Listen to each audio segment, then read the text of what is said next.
This is the chili Tepin.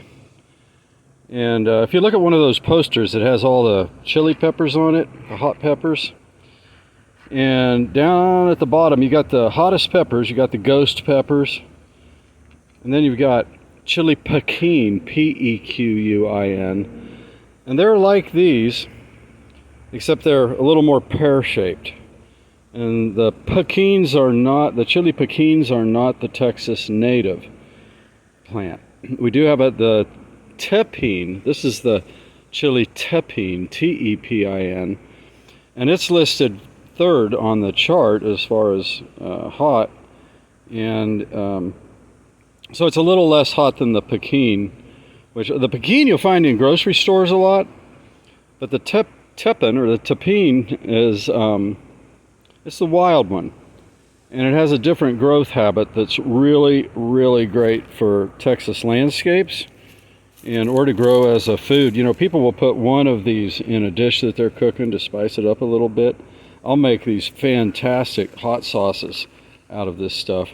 But the plant now my plant, it got devastated a little bit from Scout. You know, he was in here doing his job, and I think he chased a possum down in here or something, and knocked this branch down and broke off some branches. But this other plant didn't get devastated as much. There's St. Francis. But you can see it's a woody.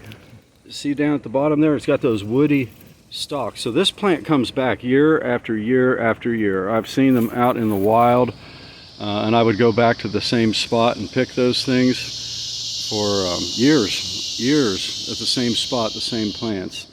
And these ones I grew from seed. That's what I'm going to do with some of these peppers.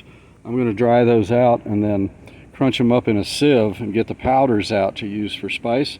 But I'm going to take hundreds of those seeds and put them into a seed flat and start these little babies. Is how I got these two plants here started, was from seed.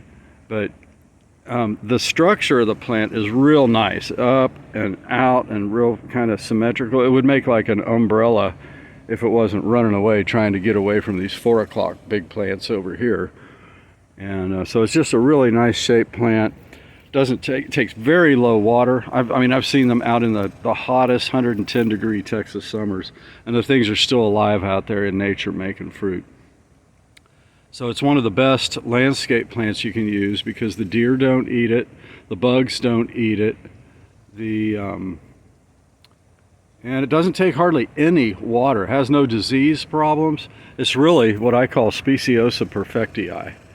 Speciosa perfectii. You can see those pretty little blooms on there, and those beautiful berries.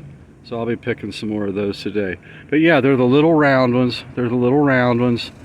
And if you get a hold of some of them, get the seeds, start some plants, and stick them in the ground, and you will have peppers, you know, out for years and years to come out of that one plant. So it is just one of the coolest, you know, as far as, you know, liking to grow your own stuff. And so it's just another beautiful day in Texas today. It's really hot. It's like 90 something and sunny out there. It'll just burn you up out there. But I haven't watered these things at all.